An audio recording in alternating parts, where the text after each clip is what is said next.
Allô, allô? Ça y est. Bonjour à tous. Donc voilà, je me présente, Laurence Salvadori de la compagnie Ouragan. Je suis accompagnée de Franck Gervais, qui est musicien et compositeur. Voilà, qui vous dira quelques petites choses tout à l'heure. Donc je suis venue vous parler aujourd'hui d'un projet qui n'existe pas. C'est un projet qui va prendre corps en 2018, donc on est très très en amont. Donc bien évidemment, je n'ai pas de choses à vous montrer aujourd'hui, mais je vais essayer de vous en parler le mieux possible et de vous donner un aperçu de mes intentions et de ce que va être ce projet. Donc c'est un spectacle qui est destiné aux tout petits, puisque la compagnie Ouragan, pour ceux qui ne la connaissent pas, donc c'est une compagnie qui existe depuis 20 ans. On a fêté les 20 ans en octobre 2016, donc c'est vraiment tout frais. Et donc l'orientation qui a été donnée depuis le départ, c'est de créer des spectacles de danse pour le jeune public, et plus particulièrement pour les plus petits, les tout petits, les enfants dès 1 an. Donc ce spectacle-là, je le dédie plutôt aux enfants à partir de 18 mois. Ça paraît subtil, mais ça a son importance. Et c'est une orientation que j'ai donnée dès le départ, par goût personnel, parce que c'est là que je suis bien, c'est là que j'aime travailler, c'est un public que j'aime et que je respecte énormément. Et voilà, et donc c'est là que je me sens bien et que j'aime créer.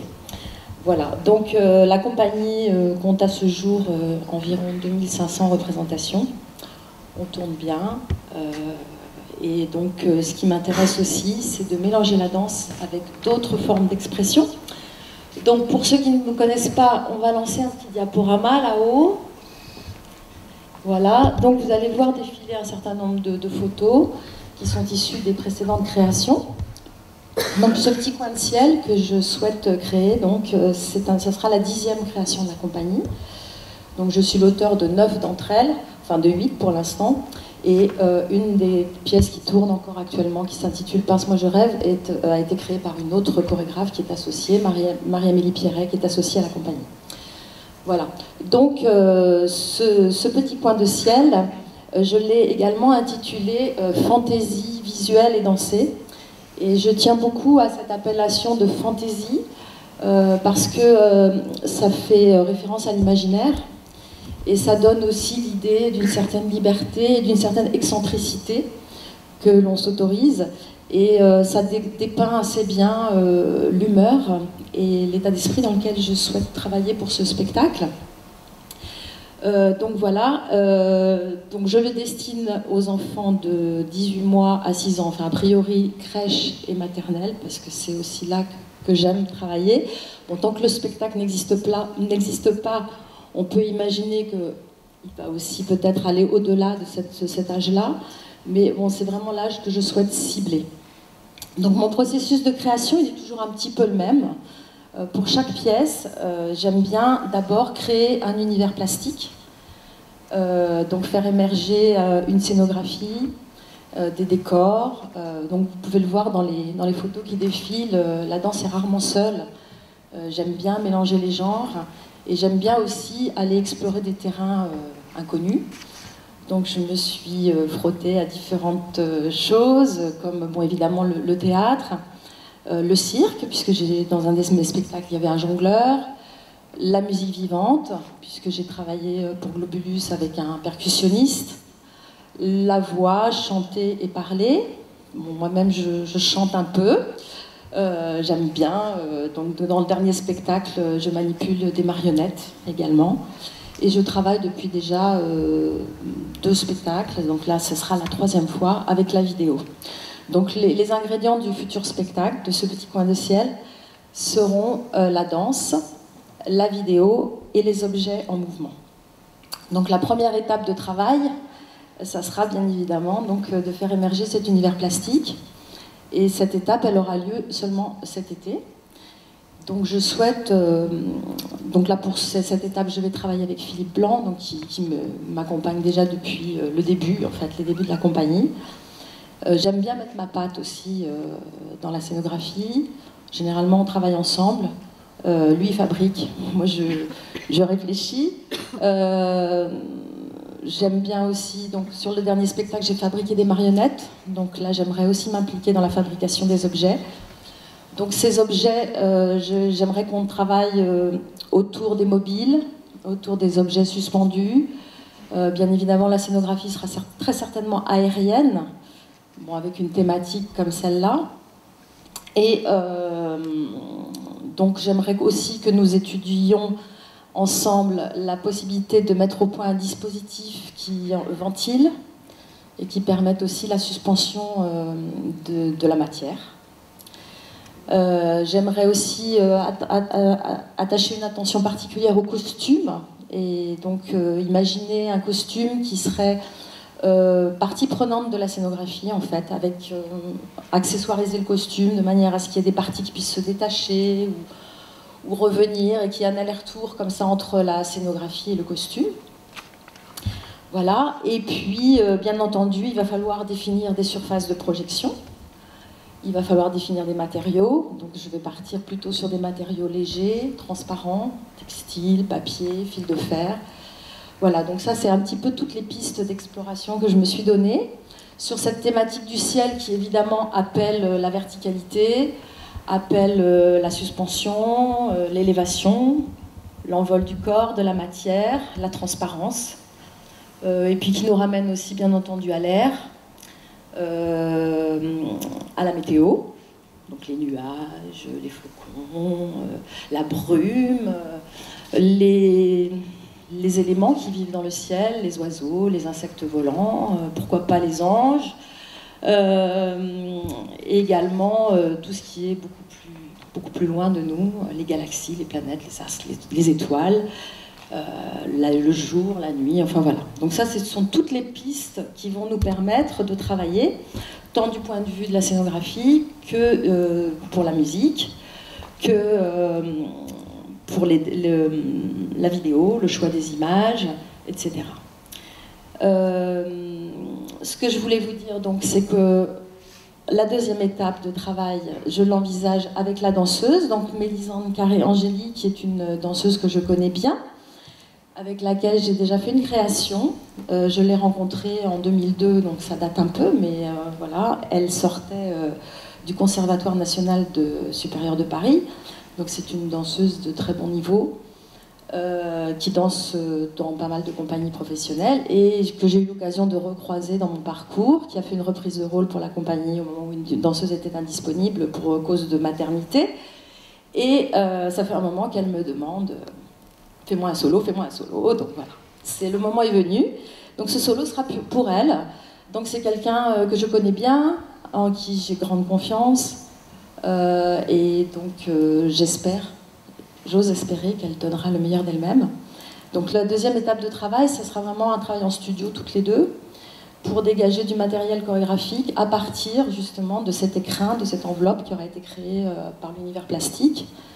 Et aussi en s'inspirant des sensations et du thème que nous évoque le thème. Donc ce qui m'intéresse, enfin ce qui me plaît aussi beaucoup dans ce projet, c'est le fait que je vais y avoir une part de chorégraphe à part entière, une place pardon, de chorégraphe à part entière, ce qui ne m'a pas été donné encore pour l'instant, hormis dans un des spectacles, l'avant-dernier, dans lequel j'avais un rôle d'accueillante en fait, uniquement, et ensuite il y avait 2 interprètes au plateau. J'accueillais les enfants dans le hall, je faisais un prélude en fait au spectacle. Et donc là, c'est vraiment un spectacle qui, une fois qu'il sera créé, va vivre sa vie sans moi. Et ça m'intéresse beaucoup d'avoir cette place de chorégraphe à part entière. J'ai l'impression que ça va me donner beaucoup de liberté et aussi que je vais pouvoir m'attacher encore plus à l'écriture de la danse. J'ai vraiment envie, à travers ce spectacle, de revenir plus à la danse, parce que c'est vrai que je suis allée voir du côté de la marionnette, je suis allée voir du côté de la musique, etc. Et là, j'ai vraiment envie de revenir à la danse, de profiter de ce temps pour ciseler l'écriture, l'affiner et essayer d'inventer avec Mélisande un langage singulier qui puisse résonner pour les enfants et pour les adultes qui les accompagnent, tout en m'appuyant évidemment sur la connaissance que j'ai du tout petit. Parce que quand on crée des spectacles de danse pour les tout petits, c'est pas comme quand on crée pour les adultes. Voilà, après, si vous avez envie de développer, ce sera possible. Voilà, et donc ça sera notre deuxième étape de travail. La troisième étape de travail que j'envisage, ce serait, donc ça n'est pas encore arrêté, mais mon désir serait d'aller faire une résidence de quelques jours dans une crèche ou dans une école maternelle, de manière à confronter le travail, les matériaux qu'on aura dégagés aux enfants, pouvoir réajuster le projet si besoin, et peut-être conforter justement aussi des choses sur lesquelles on aurait des doutes. Voilà. La quatrième étape sera la rencontre en fait au plateau avec toute l'équipe. Et là, bon, ce que j'aime bien, généralement, c'est comme ça que je travaille. On travaille vraiment comme en laboratoire. Donc je demande à la personne à Christophe Guillermet en l'occurrence, que je n'ai pas cité, donc qui va faire la création lumière et la création numérique du spectacle. Je vais demander à Christophe d'être là. Pas mal, et aussi Franck sera aussi beaucoup là, parce qu'en fait les choses vont se fabriquer ensemble en même temps.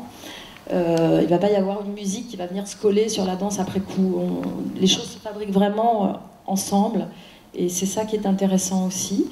Pour ce qui est de la captation, de la création numérique, je voulais préciser en fait que pour ce projet, en fait, je vais expérimenter quelque chose que je n'ai jamais fait, c'est la captation en temps réel. Voilà, donc ça m'intéresse bien aussi, parce que c'est nouveau. J'aime pas faire deux fois la même chose. Et donc la captation en temps réel, ça va nous offrir la possibilité de faire le focus sur le détail, mais ça va aussi nous permettre de donner à voir aux spectateurs un autre plan de vision, mais pas en retranscrivant la réalité. On aimerait aussi travailler sur des mouvements de caméra, peut-être faire manipuler la caméra par la danseuse. Enfin, bon, tout ça est à travailler et à chercher.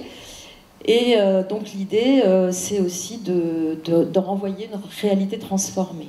Et donc de créer des paysages, d'essayer d'emmener les spectateurs vers quelque chose d'un peu plus magique. Voilà.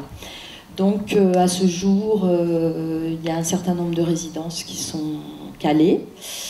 Il me reste encore à trouver la dernière ligne droite, en fait, 12 à 15 jours au plateau, et la date de création qui n'est toujours pas arrêtée, a priori pour le mois de janvier 2018, puisque le spectacle est déjà prévu en diffusion dès février.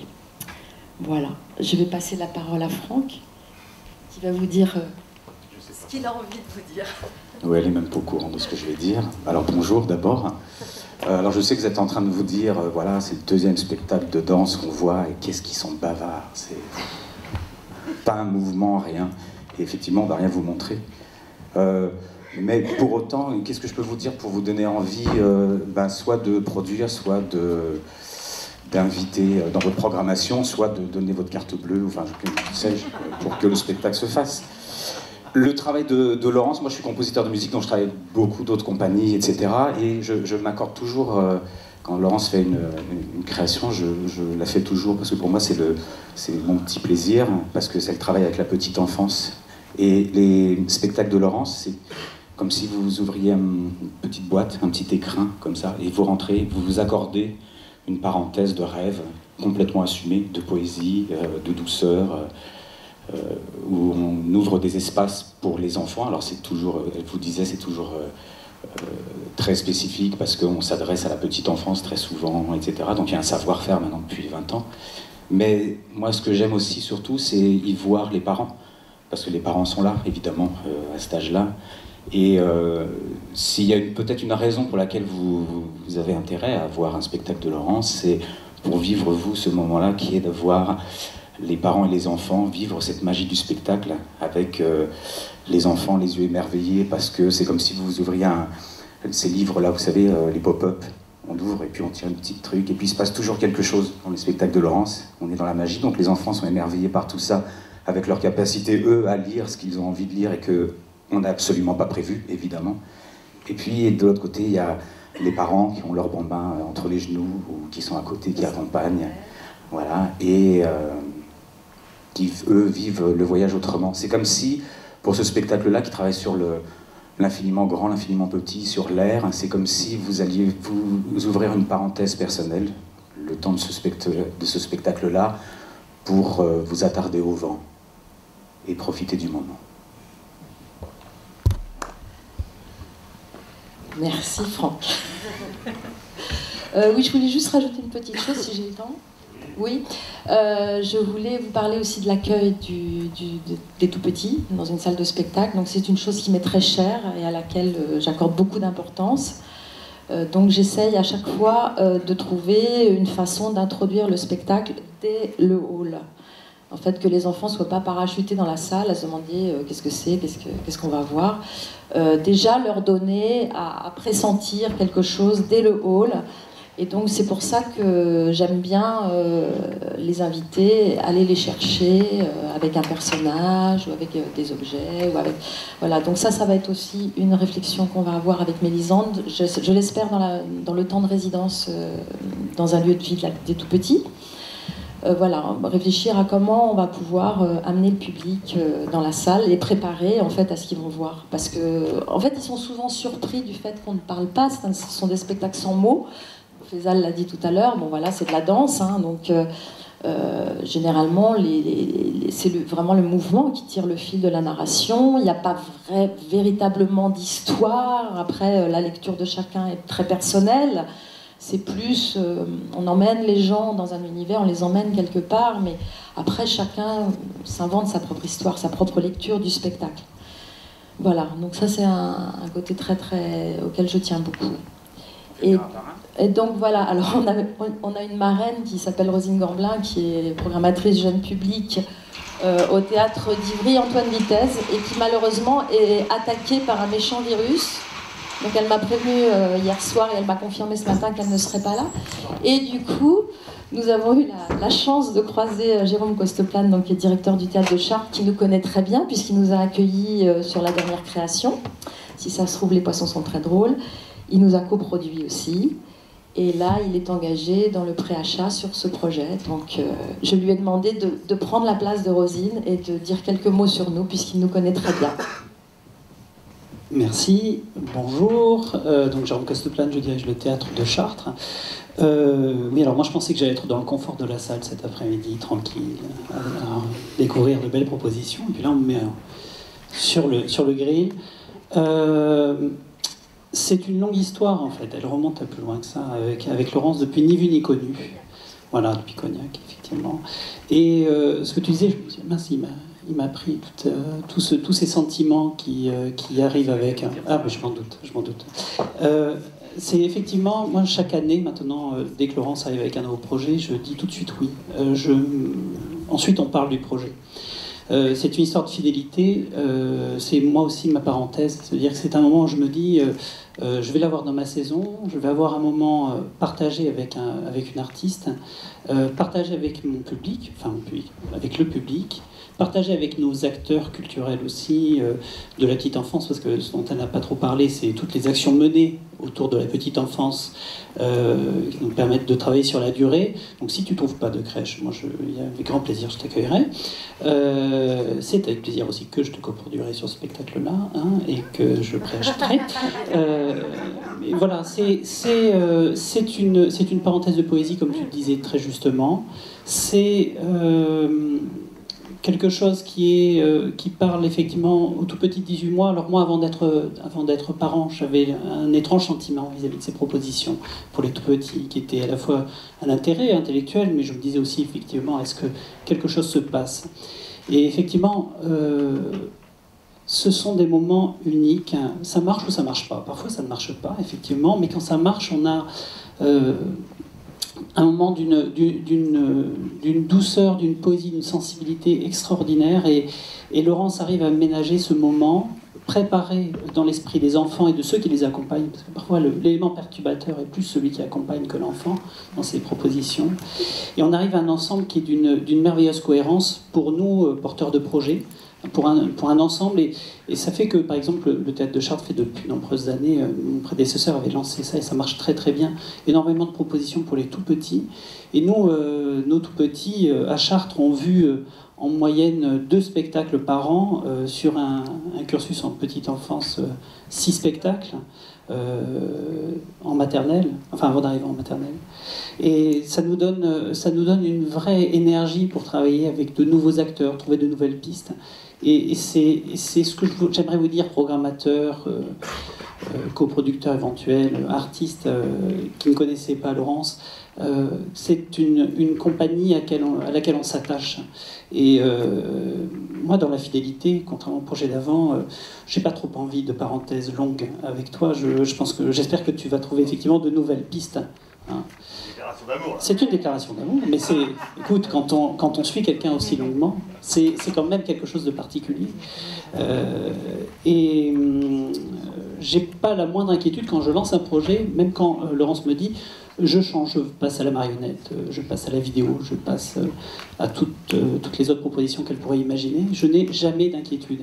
Et ça, c'est un sentiment très rare dans une relation entre un artiste, une artiste là en particulier, et un lieu. Donc je l'en remercie et j'espère que vous lui ferez confiance. Voilà. Merci. Merci. Richard, une question sur... Y a-t-il un lieu de création? Y a-t-il un lieu de création? Eh ben, Laurence. il y a des pistes, mais pour l'instant, rien d'arrêté. Voilà. Avis? Bon, je ne vous cache pas que la compagnie est... Ah oui, je peux... Oui, bien sûr. Oui, Richard, donc... Oui, en fait, ce que j'ai omis de dire, c'est que la compagnie historiquement est francilienne et que donc elle est implantée maintenant en Normandie depuis 2015 seulement. Donc, bien évidemment, je cherche des partenaires sur mon territoire. Je trouve que ça a quand même du sens. Donc, j'ai plusieurs pistes, mais pour l'instant, rien n'est arrêté encore. Voilà. Donc, si on a bien compris, c'est pour les derniers jours. Voilà, la dernière ligne droite, 2 semaines avec la créa au mois de janvier. Et voilà, pour le reste, tout est à peu près calé. La résidence en crèche, voilà, on en a parlé. Bon, voilà, je pense que je vais y arriver. Et voilà, bon, j'attends des réponses, hein, je suis un peu comme tout le monde. En tout cas, en termes de copro, c'est point mort. Voilà, à part Jérôme, là, qui m'a dit un truc sympa. Voilà, c'est un peu là que le bas blesse. Bon, la compagnie va produire en partie, mais la compagnie ne peut pas produire totalement le coût de ce spectacle.